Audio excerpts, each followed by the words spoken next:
Ampostins i targarins, bisbalencs i granollerins. Soc l'Òscar Dalmau i estic a punt de fer un tast de gentilicis de Catalunya. Boníssims. M'hi acompanyeu?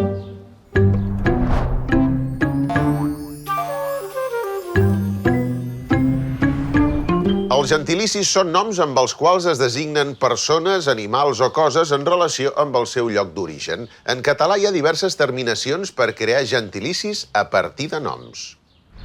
Els més utilitzats són a o ana.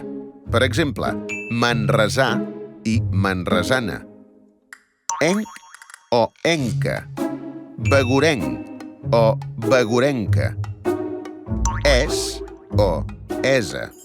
Empordanès o empordanesa i o ina, com tortosí o tortosina. I el més complicat de tot plegat és que l'elecció d'un sufix o un altre no depèn de com acabi la paraula, sinó de la tradició de cada lloc. Així doncs, ens tocarà fer un bon tast de gentilicis per aprendre'ls bé. Comencem amb un primer plat de patates olotines.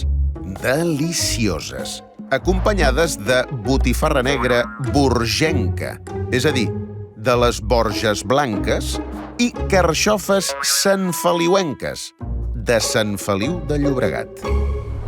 Olotí, borgenc o sanfeliuenc, conjuntament amb puigcerdanenc, de Puigcerdà, o vilanoví, de Vilanova, són els típics gentilicis que sortien sempre als exàmens, però n'hi ha molts més.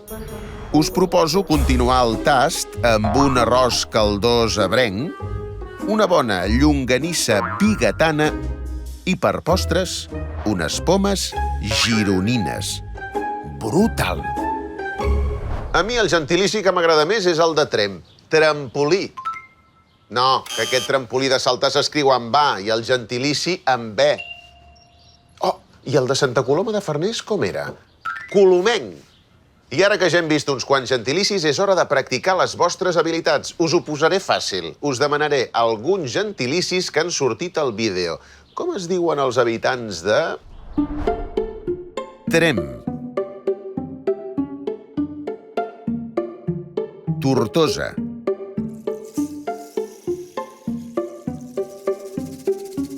Sant Feliu.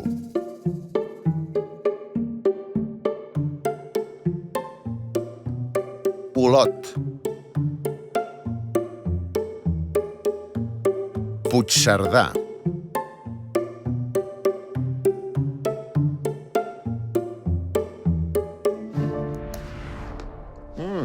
Si és que són ben bons els productes de la terra.